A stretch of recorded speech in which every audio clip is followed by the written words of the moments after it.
Halo, salam sehat. Kali ini kita membahas tentang penyakit tuberkulosis atau yang sering disebut dengan TBC. Tahukah Anda apa itu TBC? TBC adalah penyakit yang disebabkan oleh infeksi bakteri Mycobacterium tuberculosis di paru. Kondisi ini kadang disebut dengan TB paru. Bakteri tuberkulosis yang menyerang paru menyebabkan gangguan pernapasan seperti batuk kronis dan sesak napas. Penderita TBC biasanya juga mengalami gejala lain seperti berkeringat di malam hari serta demam. Pengobatan penyakit TBC biasanya membutuhkan waktu berbulan-bulan dengan aturan minuman obat yang ketat guna mencegah risiko terjadinya resistensi antibiotik. Jika tidak ditangani dengan segera, TBC dapat berakibat fatal.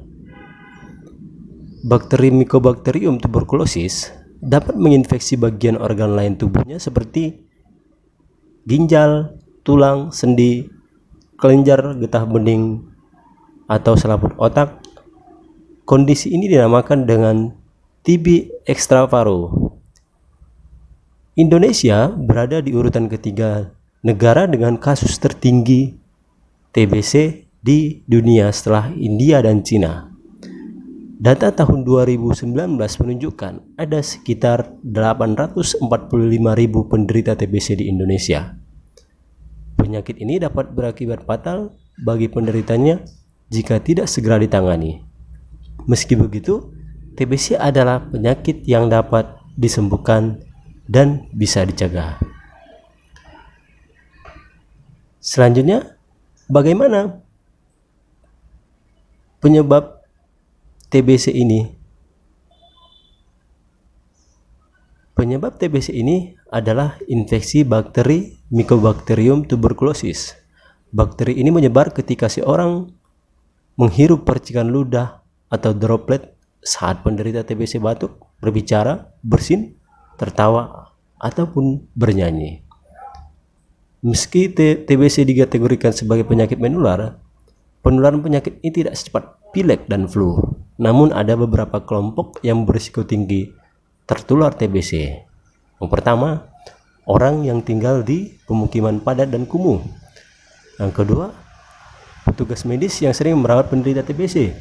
Yang ketiga, orang dengan lanjut usia atau lansia dan anak-anak. Yang keempat, pengguna nafza. Yang kelima, penderita penyakit ginjal stadium lanjut. Yang keenam, orang yang mengalami kekurangan gizi. Yang ketujuh, penderita kecanduan alkohol. Yang kedelapan, perokok.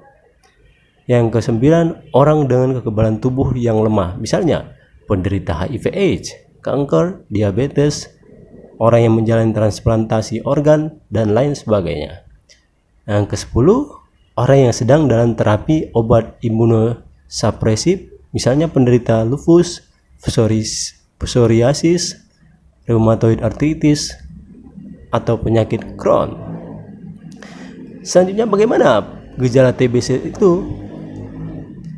Pada TBC laten, penderita umumnya tidak mengalami gejala. Umumnya penderita baru menyadari dirinya menderita tuberkulosis setelah menjalani pemeriksaan untuk penyakit lain. Sementara bagi penderita TBC aktif, gejala yang muncul berupa pertama, batuk berlangsung lama ataupun 3 minggu ataupun lebih. Yang kedua, batuk biasanya disertai dengan dahak atau batuk darah. Yang ketiga, nyeri dada saat bernapas atau batuk. Yang keempat, berkeringat di malam hari. Yang kelima, hilang nafsu makan. Yang keenam, penurunan berat badan. Yang ketujuh, demam dan menggigil. Yang kedelapan, kelelahan. Selain menyerang paru, TBC juga dapat menyerang selain paru.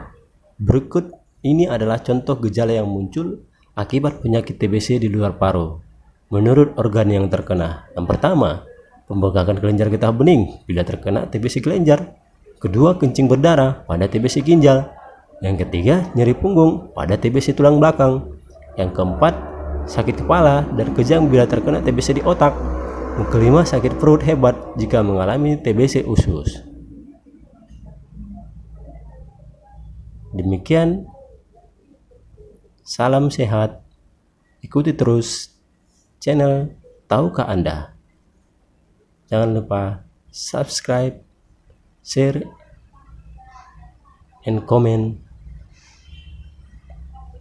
Terima kasih.